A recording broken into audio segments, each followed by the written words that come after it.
तो आज की वीडियो में हम बात करेंगे बेसिकली डेप्रिसिएशन चैप्टर में मशीनरी अकाउंट कैसे बनाया जाता है। उसको आज हम स्ट्रेट लाइन मेथड के जो क्वेश्चन है वो करने वाले हैं, जैसे कि क्वेश्चन 5 करेंगे और क्वेश्चन 6 करेंगे आपके TS अग्रवाल का। तो वीडियो में बस आपको एंड देखते रहना है, ये आपको टॉपिक बहुत ही अच्छे से क्लियर हो जाएगा। तो मेरा नाम है धीरेन्द्र सिंह, चलिए शुरू करते हैं। चलिए स्टार्ट करते हैं फिर। तो सबसे पहले ना हम मशीनरी अकाउंट का पहले हम बेसिकली लेजर बनाने वाले हैं मशीनरी अकाउंट का। ये क्वेश्चन नंबर 5 हम करेंगे। तो ऊपर लिखेंगे मशीनरी अकाउंट, ठीक है। अकाउंट है तो डेबिट क्रेडिट आएगा और यहाँ लिखेंगे सबसे पहले डेट, कौन सी डेट को हुई है, फिर पर्टिकुलर्स आएगा, ठीक है। अमाउंट, तो यहाँ बनाएंगे अमाउंट का कॉलम, फिर दोबारा डेट, पर्टिकुलर्स, अमाउंट। तो ये हमारा लेजर, ये मेरे से गिरी मशीनरी अकाउंट का फॉर्मेट है। चलिए अब क्वेश्चन करते हैं बुक के थ्रू और वहीं से समझेंगे कि बनता कैसे है। तो क्वेश्चन 5 करेंगे। इसमें क्या लिखा हुआ है आपको, बेसिकली 4 करेंगे, पहले 5 करेंगे। चलो 4 छोड़ देते हैं, 5 वाला ठीक है। इसमें लिखा हुआ है on 1 April 2021 statics purchase a machine costing 4 lakh रुपए और उस पर 50,000 रुपये स्पेंड किया इंस्टॉलेशन पे। एस्टिमेटेड लाइफ है 10 साल और उसकी रेजिडुअल वैल्यू 50,000 रुपये रह जाएगी 10 साल के बाद। पहले तो कह रहा है कि find the amount of annual depreciation, फिर कह रहा है कि मशीनरी अकाउंट बनाओ 3 साल होगा, कि 3 साल तक उस मशीन पर डेप्रिसिएशन लगा के दिखाओ आप। देखिए सबसे पहले ना एक वर्किंग नोट बनाना पड़ेगा इसके अंदर, क्योंकि पहले तो डेप्रिसिएशन लगाना कितना है पहले वो समझना पड़ेगा ना। तो यहाँ बनाएंगे वर्किंग नोट। वो मैंने आपको बनाना कैसे निकालते हैं डेप्रिसिएशन, वो मैंने एक वीडियो बना रखी है, उस वीडियो का लिंक डिस्क्रिप्शन में है। कि मैंने उसमें दिखा रखा है कि एनुअल डेप्रिसिएशन कैसे निकालते हैं। पहले 3 क्वेश्चन करे थे अपने, तो यहाँ पर वर्किंग नोट बनाऊंगा कैलकुलेशन ऑफ एनुअल डेप्रिसिएशन, कि हर साल उस मशीन में डेप्रिसिएशन लगना कितने का है वो पहले वो निकालना पड़ेगा। तो उसका फॉर्मूला होता है, क्या फॉर्मूला होता है उसका, कॉस्ट ऑफ एसेट, उसमें से आप रेजिडुअल वैल्यू जो मशीन की बची कुची वैल्यू होगी 10 सालों के बाद वो माइनस कर दो, और नीचे एस्टिमेटेड लाइफ कितने साल चलेगी वो। तो कॉस्ट ऑफ एसेट पहले देखते हैं कितने की मशीन थी। 4 लाख की थी, लेकिन उसमें 50,000 रुपये इंस्टॉलेशन खर्चा गया, वो भी जुड़ेगा। तो 4 लाख प्लस 50,000 रुपये, तो 4.5 लाख की मशीन थी इसका मतलब। उसमें से माइनस कर देंगे, कितनी बच जाएगी उसकी वैल्यू 10 साल के बाद, 50,000 बच जाएगी। तो 50,000 रेजिडुअल वैल्यू है और 10 साल चलेगी, 10 से डिवाइड कर दो। तो अगर आप ध्यान से देखोगे 4.5 लाख में से 50,000 गए, 4 लाख यानी कि 40,000 रुपये इसकी वैल्यू हर साल कम होएगी। हर साल इसकी वैल्यू 40,000 से कम होगी 10 साल तक। तो ये स्ट्रेट लाइन मेथड कहते हैं कि जो डेप्रिसिएशन हर साल कितना लगता रहेगा, सेम लगता है स्ट्रेट लाइन मेथड में। तो हम वो अब निकालना सिखाएंगे। तो यहाँ पर एक मशीनरी अकाउंट बनाएंगे, इसके अंदर डेप्रिसिएशन कैसे पोस्ट करते हैं, कैसे लगाते हैं वो सीखेंगे। सबसे पहले तो हम मशीन कितने की खरीदी वो डेबिट साइड में लिखेंगे। देखो मशीनरी अकाउंट डेबिट साइड से बढ़ता है, क्रेडिट साइड से कम होता है, यानी कि डेप्रिसिएशन लगेगा इस साइड पे, क्योंकि डेप्रिसिएशन मशीन की वैल्यू को कम कर देता है। और कोई खरीदी अगर मशीन तो इस साइड पे लिखना है। सबसे पहले तो हमने मशीन खरीदी थी, तो ना सबसे पहले खरीदी थी, परचेज़ की थी 1 अप्रैल 2021 को। तो पहले यहाँ लिखूँगा 2021 अप्रैल 1। मशीन खरीदने की एंट्री होती है machinery account debit to cash या बैंक अकाउंट, है ना। ज़्यादातर हम बैंक से खरीदते हैं, तो यहाँ पर लिखता हूँ मैं टू बैंक अकाउंट। पोस्टिंग कर रहे हैं बेसिकली हम, क्योंकि देखो पोस्टिंग कैसे होती है, मशीनरी अकाउंट डेबिट, एंट्री में डेबिट है, लेकिन क्रेडिट क्या है, टू बैंक अकाउंट, ठीक है। और 4.5 लाख लिखूँगा, ना कि 4 लाख, क्योंकि जो भी मशीन के ऊपर मशीन के साथ होने वाले खर्चे होते हैं वो भी जुड़ जाते हैं मशीन में ही। तो 4.5 लाख लिखूँगा, 4 लाख नहीं लिखूँगा। अब हमें और कुछ नहीं हुआ, अब हमें इस मशीन के ऊपर डेप्रिसिएशन लगाना है 40,000 रुपये। वो कह रहे हैं कि 3 साल तक वो लगा के दिखाओ, मशीनरी अकाउंट बनाओ। 3 सालों का बनाना है मशीनरी अकाउंट और वो बना के दिखाना है आपने। तो सबसे पहले आपको मैं बताता हूँ कि डेप्रिसिएशन 40,000 रुपये जो लगेगा वो मशीन पे जितना भी डेप्रिसिएशन लगता है वो साल की एंड में लगता है, साल की एंड में। और साल ख़त्म होता है 31 मार्च को। तो 1 अप्रैल को हमने मशीन खरीदी है, 40,000 रुपये डेप्रिसिएशन हर साल लगेगा। तो पहला डेप्रिसिएशन कब लगेगा मशीन के ऊपर? अगले साल की 2022 की मार्च 31 को डेप्रिसिएशन लगता है साल के एंड में।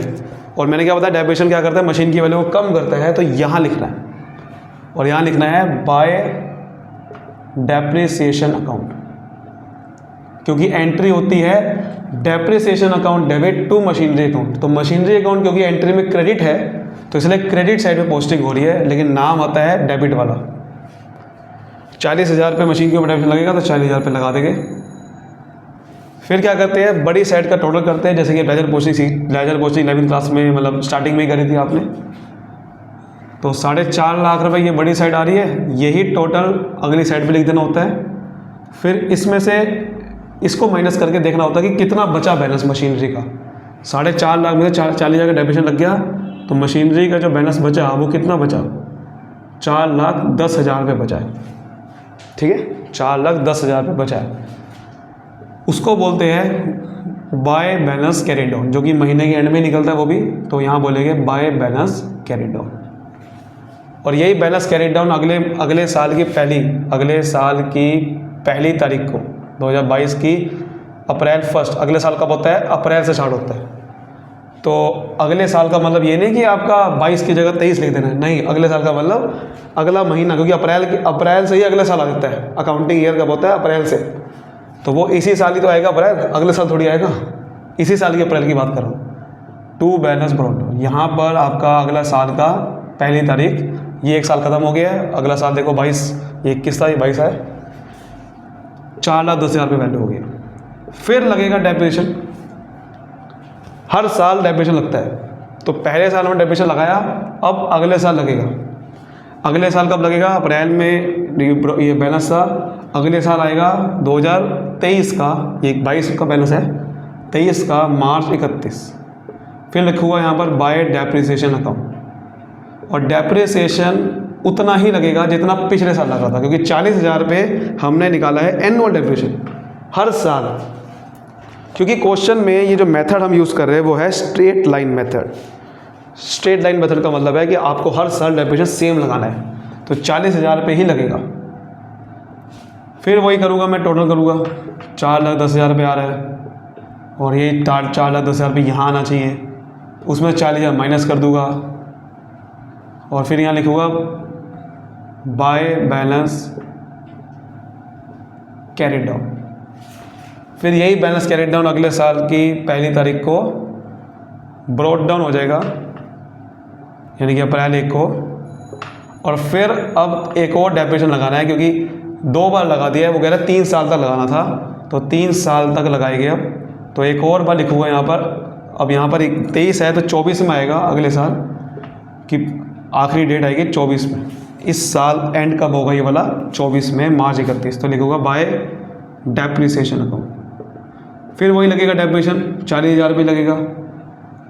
फिर क्या करना है, फिर टोटल करना है दोबारा से, 3,70,000 रुपये आएगा। 3,70,000 यहीं लिखना है, उसमें 40,000 माइनस कर दो तो आपका बचा 3,30,000 रुपये।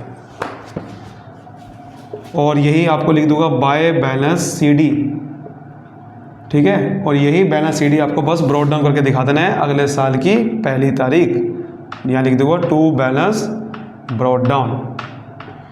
समझ गए? तो ऐसे बनाना है आपने, पहले आपको परचेस करनी है, जो भी डेप्रिसिएशन लगेगा वो इस साइड लगाना है, बैलेंस CD निकालना है, वही आपको ट्रांसफर करना है। समझ आ रही बात? चलिए एक और क्वेश्चन करते हैं जरा आपकी बुक का।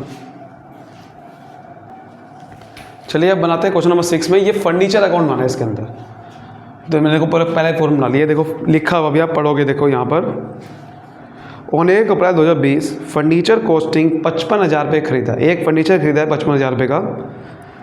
It is estimated that it's useful life is 10 years, ये पता लगाया कि इसकी 10 साल चलेगा वो, और 10 साल के बाद 5,000 रुपये का बिक जाएगा, यानी कि ये रेजिडुअल वैल्यू दे रखी है 5,000 रुपये।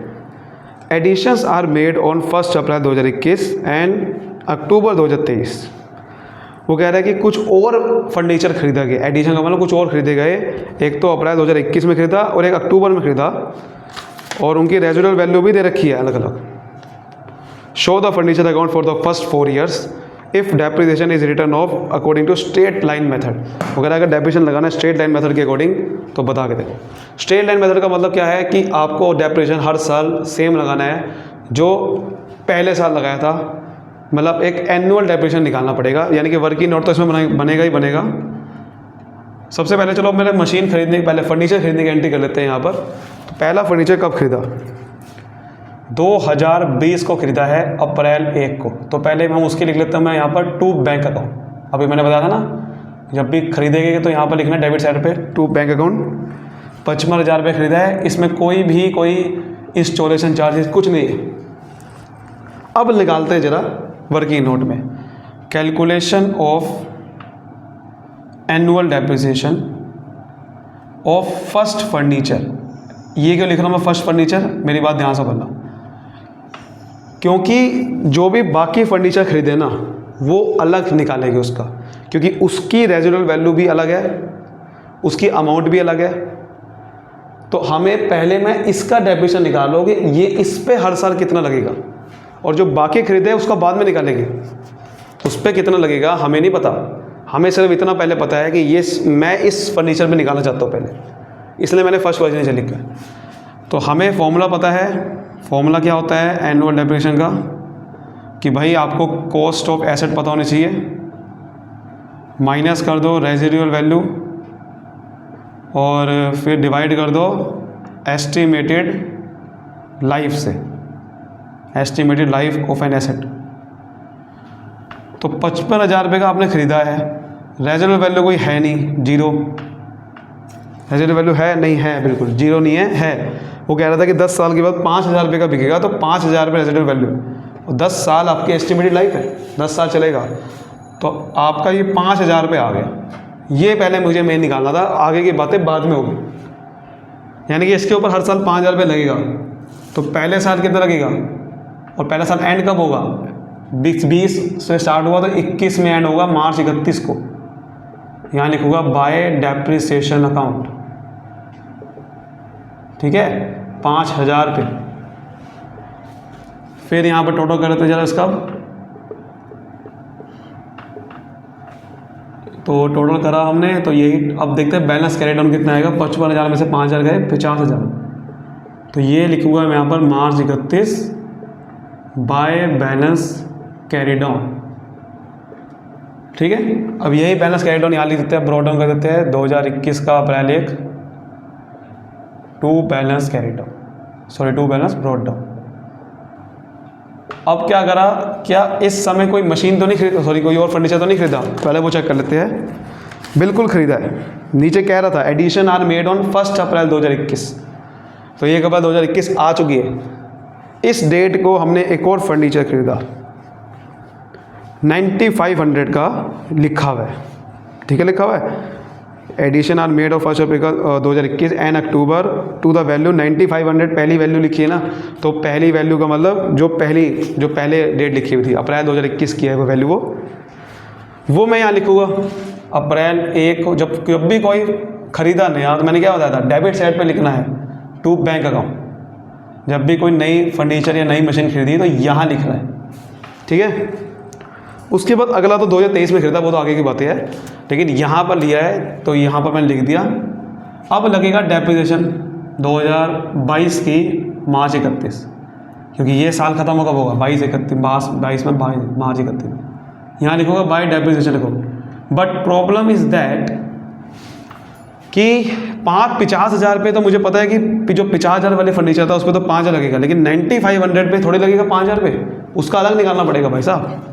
तो उसका अलग निकालूंगा कैलकुलेशन ऑफ एनुअल डेप्रिसिएशन और सेकंड फर्नीचर जो मैंने खरीदा, उसका मैं अलग निकालूंगा। फॉर्मूला मैंने पहले लिखा, बार बार लिखूंगा नहीं भैया। आप देख लो 9500 का खरीदा है, वो ब्रैकेट में रेजिडुअल वैल्यू भी दे रखी है आपको, 500 रुपये और 400 रुपये रेस्पेक्टिवली लिखा हुआ है ना। तो 500 रुपये पहले वाली की है रेजिडुअल वैल्यू, पहले वाली मतलब ये वाली मशीन। तो 9500 की फर्नीचर है, मैं मशीन बोल रहा हूँ, फर्नीचर है। 500 रुपये का रेजिडुअल वैल्यू है, 10 साल ही चलेगा, क्योंकि अगर लिखा नहीं है कितने साल चलेगा तो 10 साल ही मानना पड़ेगा, वही वाला लिखा नहीं है ना कितने साल चलेगा, लेकिन 10 साल ही मानना पड़ेगा, जितना पहले वाला चलेगा उतना ही ये चलेगा, यही मान लिया हमने। तो 9,000 रुपये को 10 से डिवाइड कर दो तो 900 रुपये आ रहा है, तो इसका मतलब 200 रुपये लगेगा हर साल। अब देखो यहाँ पर मुझे नाम देना पड़ेगा कि ये पहली है, पहले का डेफिनेशन है तो इसको मैं पहला नाम दे रहा हूँ।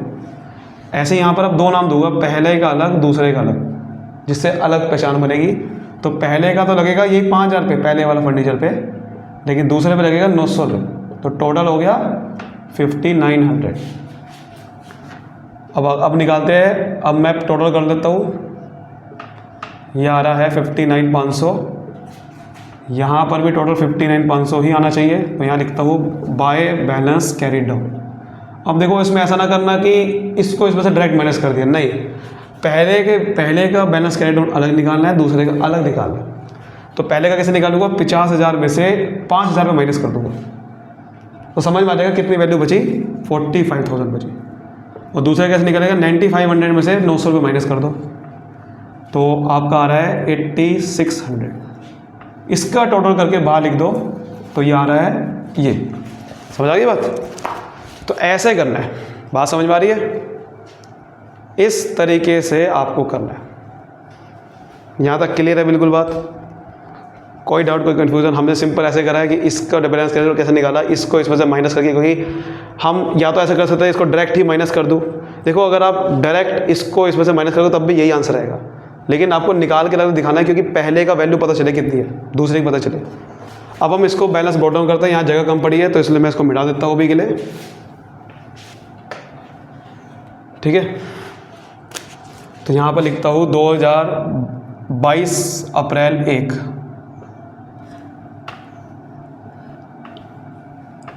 और यहाँ लिखते हैं टू बैलेंस ब्रॉट डाउन। अब यहाँ पर बैलेंस ब्रॉट डाउन एक नहीं है, दो करने हैं, पहले का अलग दूसरे का अलग। पहले का है 45,000 रुपये, दूसरे का है 8,600, तो 53,600 आ रहा है। 22 में भी कोई मशीन नहीं, फर्नीचर नहीं खरीदा, 22 में कोई नहीं खरीदा, तो 22 में क्या करेंगे, सिंपली 22 में कोई फर्नीचर नहीं खरीदा तो अब क्या करना है, डेप्रिसिएशन लगाना है, बस सिंपल डेप्रिसिएशन लगाओ।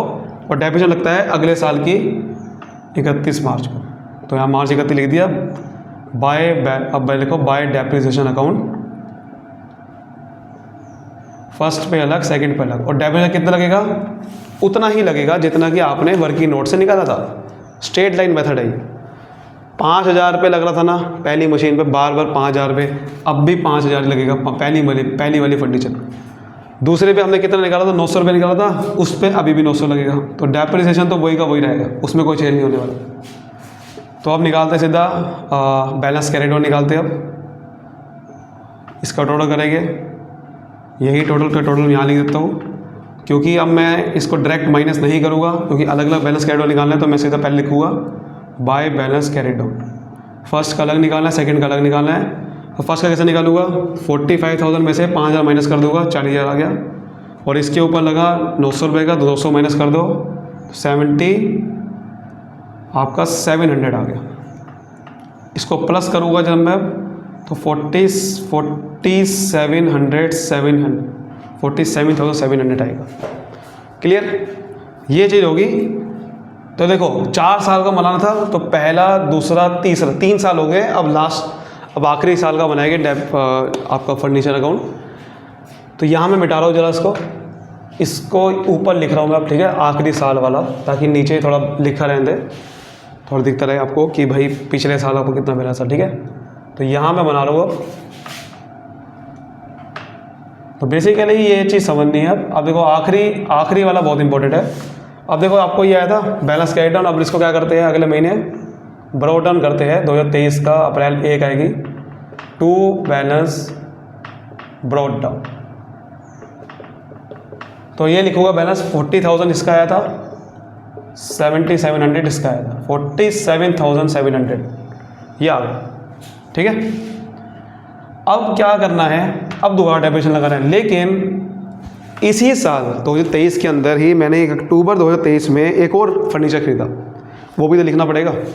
अक्टूबर 2023, देखो ये साल ख़त्म कब होगा, 24 की, मार्च 31 24 को, तो अक्टूबर 2023 बीच में आ रहा है, इसी साल आएगा अक्टूबर।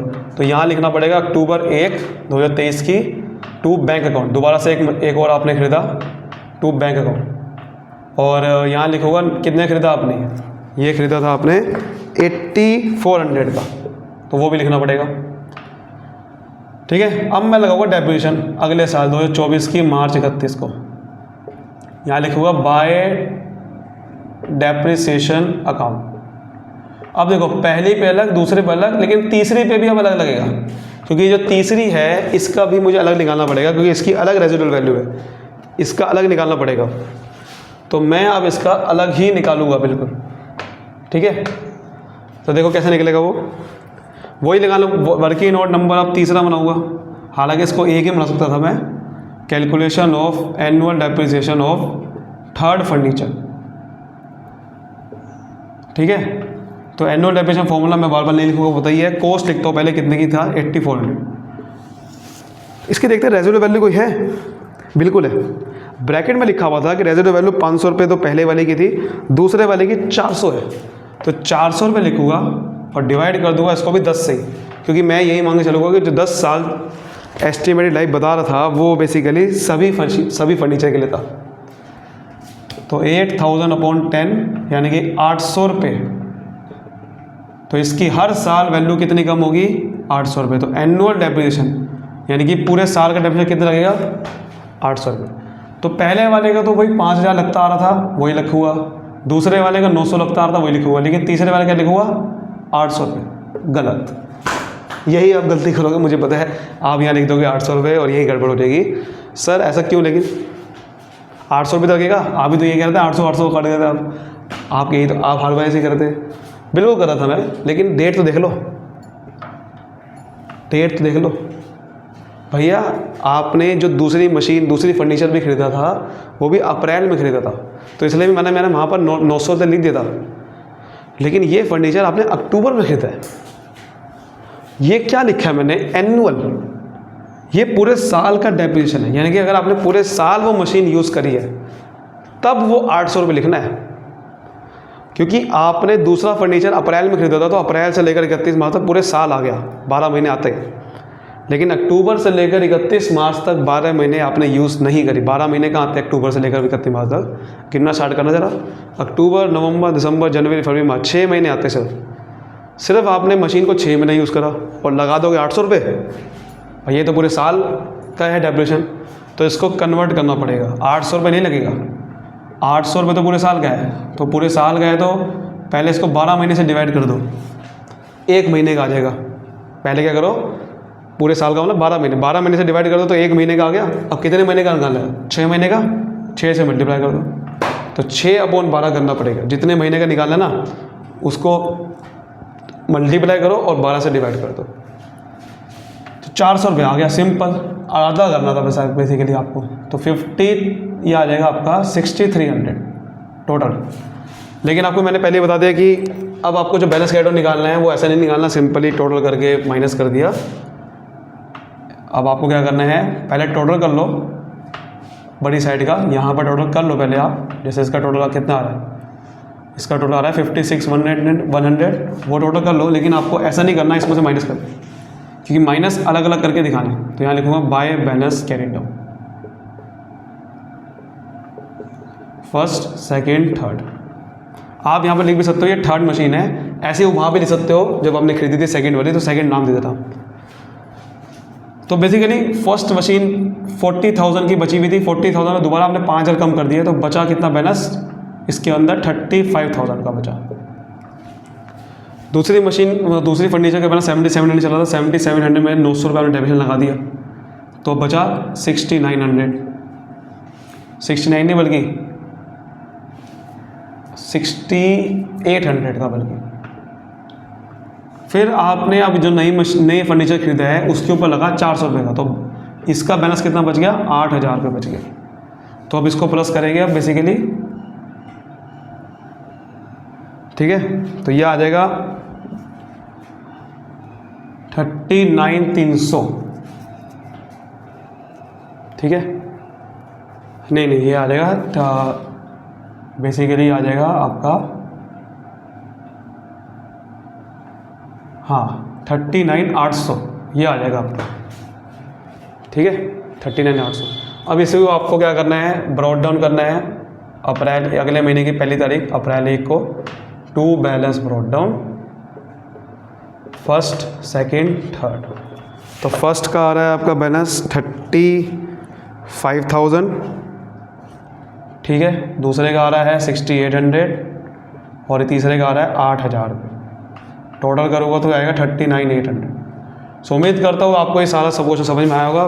बहुत ही वीडियो बड़ी होगी लेकिन ये वीडियो सिर्फ आपके लिए थी, जिससे क्योंकि अगर आप कहीं और से समझ नहीं पा रहे हो तो ताकि आपको बिल्कुल बेसिक से बताते रहूँ और अच्छे समझ में आए। चाहते हो आप अगर ये और वीडियोस कि मैं और वीडियो बनाऊँ इसकी, तो आप मुझे कमेंट करना, तो वीडियो जरूर बनेगी। Thank you so much, all the best, मिलते हैं अगली वीडियो में।